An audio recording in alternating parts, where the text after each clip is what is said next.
But this was a debate that your campaign wanted. You pushed for this debate at this moment.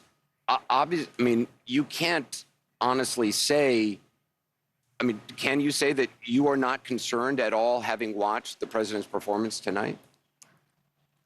It was a slow start. That's obvious to everyone. I'm not going to debate that point. I'm talking about the choice in November. I'm talking about one of the most important elections in our collective lifetime. And do we want to look at what November will bring and go on a course for America that is about a destruction of democracy, electing a man who has said he'll be a dictator on day one? Or do we want to continue on a course that's about strengthening America's economy, building and creating 15 million American jobs, over 800,000 manufacturing jobs? I got that this is the afterplay for the debate, this conversation that I'm in, and I understand why everyone wants to talk about it, but I think it's also important to recognize that the choice in November between these two people that were on the debate stage involves extraordinary stakes. And there's one person on that stage who has the endorsement of their vice president, and that's Joe Biden. Mike Pence is nowhere to be found in supporting Donald Trump, and that's why he has to look for,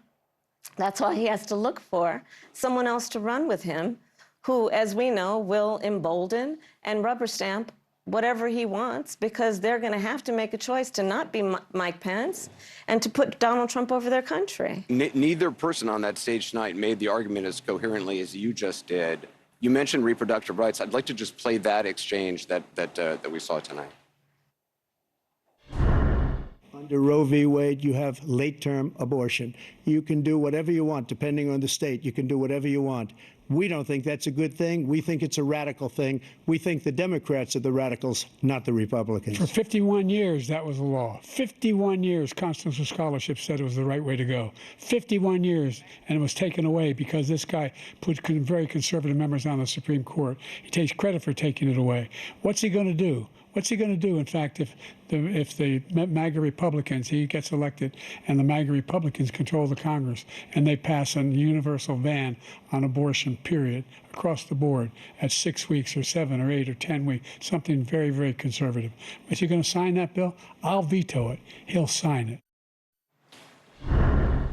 To someone who watched this debate tonight and has serious concerns about the President of the United States, what do you say to them about what they just saw?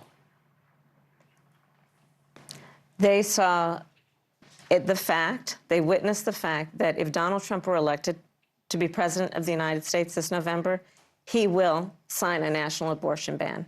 Take him at his word. He said he would when he was president before. He said if it came to his desk, he'd sign it. There's no reason to believe anything would change. A national abortion ban means that folks in New York, California, Maryland, all these other states that have protected the right of a woman to make decisions about her own body and not have her government tell her what to do will be at risk. That's what you should take away from that discussion.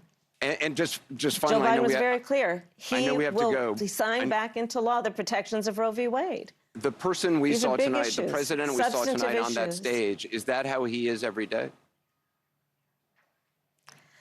The Joe Biden that I work with every day is someone who, as I have said, has performed in a way that has been about bringing people into the Oval Office, Republicans and Democrats, to compromise in a way that is extraordinary these days because it just doesn't happen, but Joe Biden can make it happen.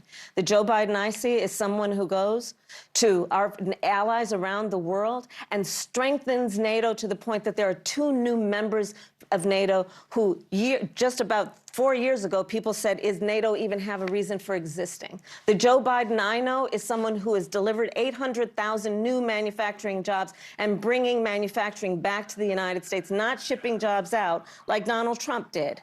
So that's the Joe Biden I know. Vice President Kamala Harris, I appreciate your time tonight. Thank you.